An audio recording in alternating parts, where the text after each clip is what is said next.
Welcome to Iron Financial. Our mission here is simple. We forge stronger portfolios. And we do that by putting the market's biggest names through a serious stress test. Today, we've got a true giant under the microscope, Walmart. You have to understand, this isn't just a retailer. It's a global economic engine. It's a real-time barometer for consumer health, and it's a company on a scale that is honestly almost impossible to comprehend. $1.01 trillion. I mean, let that number sink in. That market cap is bigger than the entire GDP of most countries on Earth. So no, Walmart isn't just a company, it's like a sovereign economic power.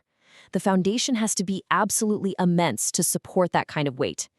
Its presence is felt in nearly every town, on every single device you own, and in the wallets of hundreds of millions of people week in and week out. It is a behemoth.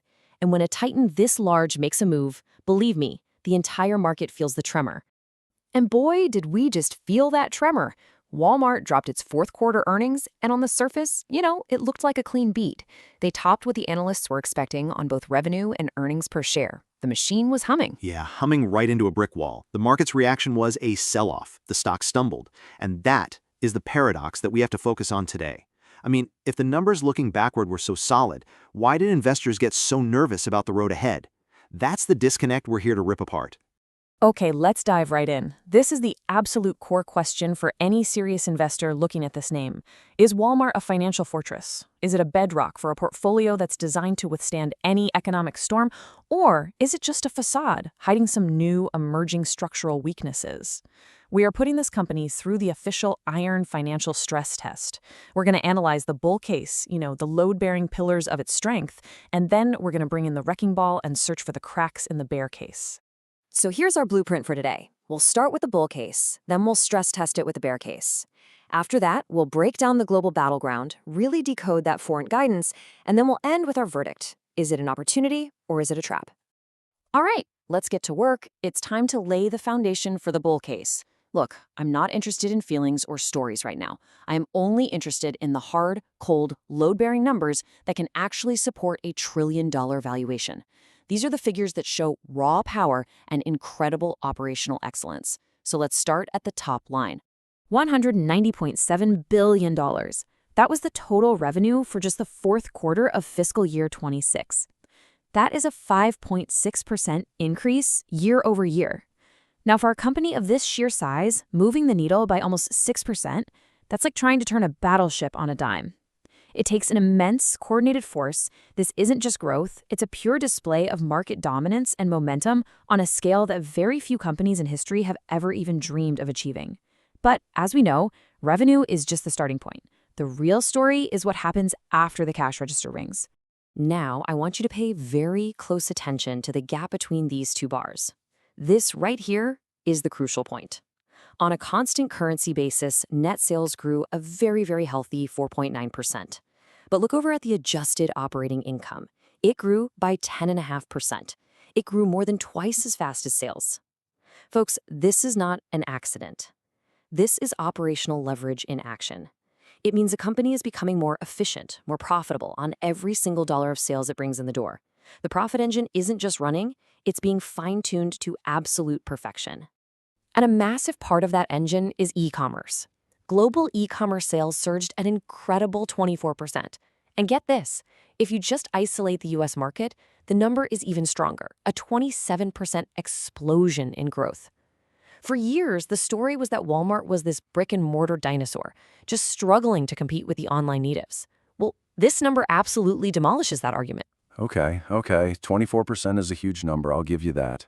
But you know the classic bear argument. It's always been, sure, e-commerce is growing, but are they making any money on it? Are they just buying revenue and torching their margins to get it? And you know what? That was a valid concern for years. But this slide right here shows exactly why that's no longer the case. We have the CFO, John David Rainey, on the record from the earnings call itself, stating that e-commerce now has double-digit incremental margins. That is a complete game changer. It means their fastest growing segment is now a major contributor to the bottom line, not some money-losing drain on it. All that heavy lifting they did on logistics and infrastructure, well, it is finally starting to pay off, and it's paying off big time. So what does a confident management team do with all that cash flow? Simple. They return it to shareholders. They just announced a 5.3% dividend increase. That marks their 53rd consecutive year of raises.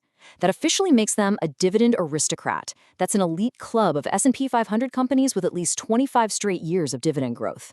And as if that weren't enough, they also authorized a new, massive $30 billion share repurchase program. This is not the action of a management team that's worried about the future. This is a declaration of strength, plain and simple.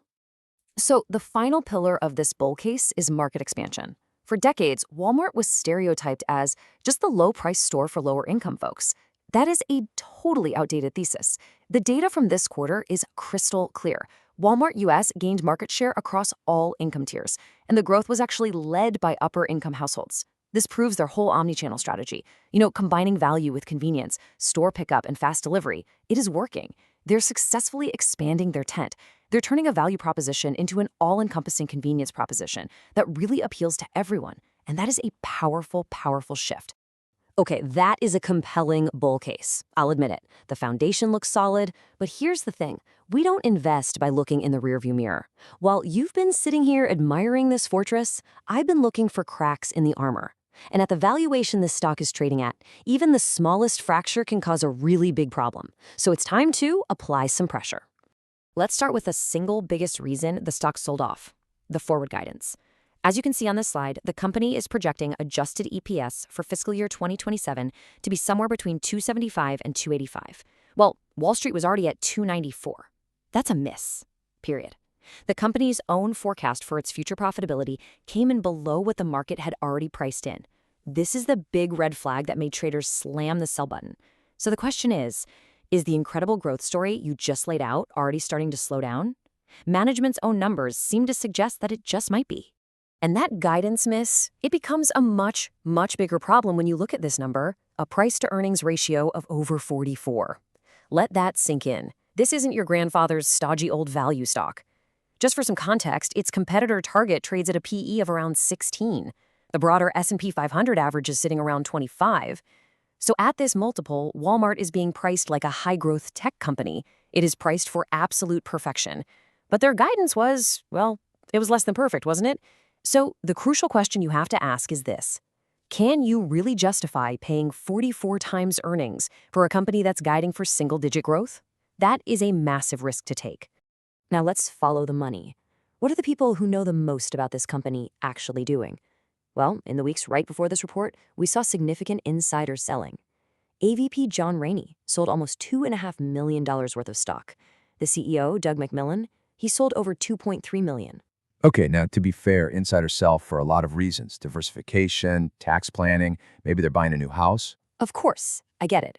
But when top executives are taking millions of dollars off the table right before they issue cautious guidance and the stock takes a hit, the timing just looks suspicious. It's a data point you cannot ignore. You have to ask yourself, are they locking in their profits at what they believe might be the peak? And finally, let's look at a number that was kind of buried in the details: inventory. You celebrated their strong inventory management, and okay, for the full year, they did pretty well. But let's zoom in on just the fourth quarter. Inventory actually grew by 4.3%. Meanwhile, sales on a constant currency basis grew 4.9%. That gap is much, much narrower than it has been. So is that famous efficiency starting to slip a little? Is inventory starting to build up just as they're forecasting a potential slowdown? It's a small crack, for sure. But in a structure this large, small cracks have a really bad habit of growing. Those are all fair points. The valuation is rich, no question, and the guidance certainly gave the bears something to chew on. So the best way to resolve this is to go deeper. Let's break the company down into its core components: Walmart US, International, and Sam's Club. We need to see which engines are really firing on all cylinders and which ones might be sputtering out. Okay, so this donut chart gives us the lay of the land, and it's immediately clear that Walmart US is the absolute heart of the empire. It accounts for a massive 68% of all revenue.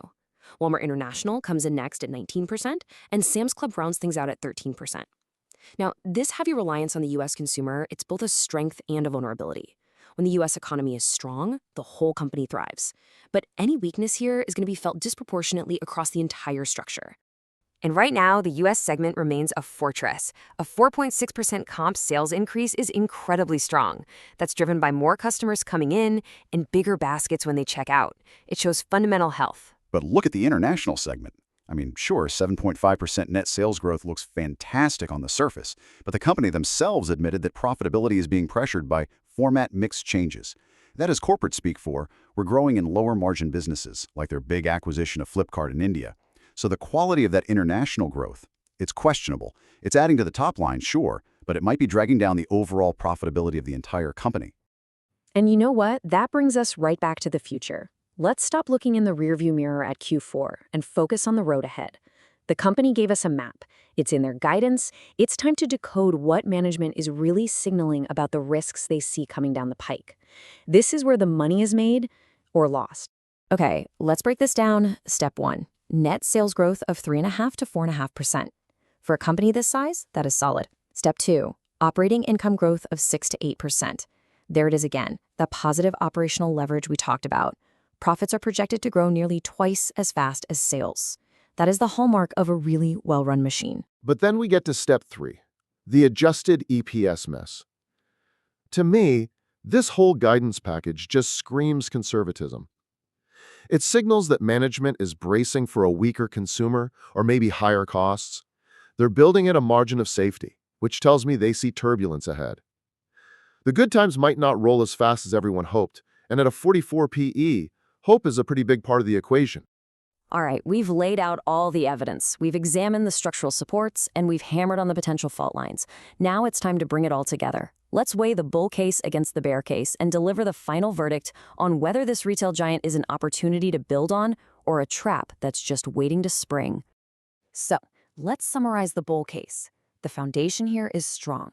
Operating income is growing faster than sales, which shows incredible efficiency. E-commerce is now a massive, profitable growth engine. They're winning market share with higher income shoppers, which expands their moat. And management is consistently returning billions to shareholders through dividends and buybacks. This is what a financial fortress looks like. But no fortress is ever impregnable. Here are the faults. Their own forecast for the year ahead fell short of what Wall Street was expecting. The valuation at over 44 times earnings leaves zero, and I mean zero, room for error. Top executives were selling right before the cautious guidance came out. Their outlook shows they are sensitive to a macro slowdown, and we're seeing that slight creep in inventory. These are the risks that create the trap. So we bring the final decision to you. We have put Walmart through the stress test. On one hand, you have a company with what looks like an impenetrable foundation, demonstrating incredible operational strength and clear paths for future growth. But on the other hand, you've got a stock that's priced for a level of perfection its own management isn't even forecasting, with some clear warning signs of a potential slowdown ahead. So is the premium price you have to pay today justified by the sheer quality of this asset? Or is it a trap set at the peak of optimism? That's the trillion-dollar question that you have to answer for your own portfolio. Thanks for joining us at Iron Financial, where we forge stronger portfolios. Quick disclaimer, everything I share is for entertainment and informational purposes only. I'm not a financial advisor, so please do your own research or talk to a professional before making any moves with your money.